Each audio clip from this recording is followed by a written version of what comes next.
Bobby Chemmanur international jeweller.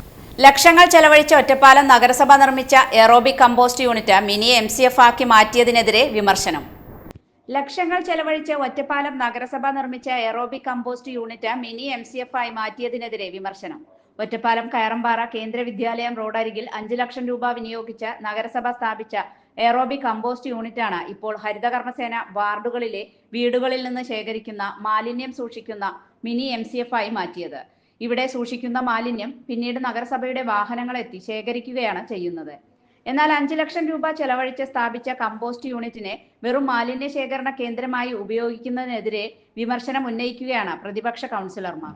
2015 മുതൽ 2020 വരെയുള്ള കാലയളവിലാണ് ഒറ്റപ്പാലം നഗരസഭ 5 ലക്ഷം രൂപ വീതം ചെലവഴിച്ച് നഗരസഭയുടെ വിവിധ ഭാഗങ്ങളിൽ 3 എറോബിക് കമ്പോസ്റ്റ് യൂണിറ്റുകൾ സ്ഥാപിച്ചത്.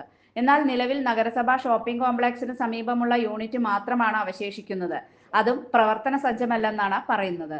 അതേസമയം ബസ് സ്റ്റാൻഡിന്റെ പിന്നാമ്പുറത്ത് സ്ഥാപിച്ചിരുന്ന മറ്റൊരു യൂണിറ്റ് ഇതിനകം നീക്കം ചെയ്തതായും പറയുന്നു. നഗരസഭയുടെ ഫണ്ട് വിനിയോഗിച്ച് നടപ്പാക്കിയ ഇത്തരം പദ്ധതികൾ പിന്നീട് ഉപയോഗശൂന്യമാക്കുന്നത് ശരിയായ നടപടിയല്ലെന്നാണ് പ്രതിപക്ഷ കൗൺസിലർമാർ കൗൺസിൽ യോഗത്തിൽ അഭിപ്രായപ്പെട്ടു.